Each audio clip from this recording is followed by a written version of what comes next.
আসসালামু আলাইকুম। অবশেষে আজকে আলহামদুলিল্লাহ বাসায় জিলাপি বানানোর প্র্যাকটিস করতেছি। তো মোটামুটি হবে মনে হয় বা হচ্ছে, দেখি এইরকম আর একটা লাস্টে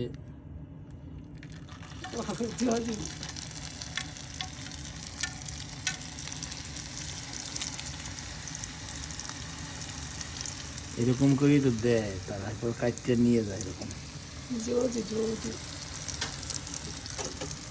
তবে ওই ইডে মস্ত এই একটু হিট দিতে হবে, তাই না? ঠিক আছে। এইবার ওরা যে দুইটা কাঠি দিয়ে ইউজ করে, এই একটা কাঠি তুমি সব দিয়ে ভেঙে দেয়, ভেঙে দিয়ে এইবার তেলের ভিতরে অনেকগুলোই তো ভাবছে। ভাত যা হয়েছে, কিন্তু তোমার নিয়ম হলো ওই রকম।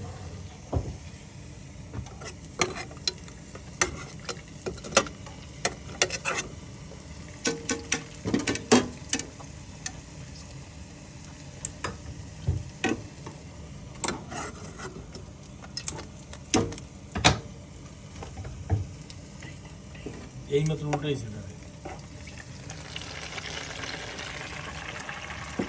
বানাইতে না আসছে।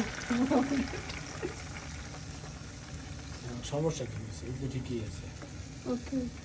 অবশেষে জিলাপি তৈরি করলাম। যোগ এখন শিরার ভিতরে রচনা করা হবে এদেরকে। দাও, শিরের মধ্যে রচনা করো।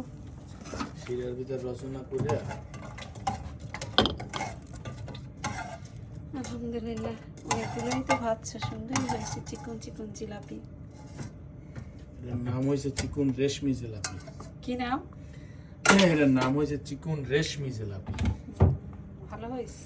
দুমাইটের পরে দাও রেশমিটা সামনে দাও। এই এখন ইফতারের সময় বন্টন করা হবে। ছেলেরা খাইলে হয়তো ভালো লাগবে, আর কি খাইবে? নাটি খাইছে, আমি কি হতো? আমি তো মিষ্টি জিনিস অতটা একটু খাই।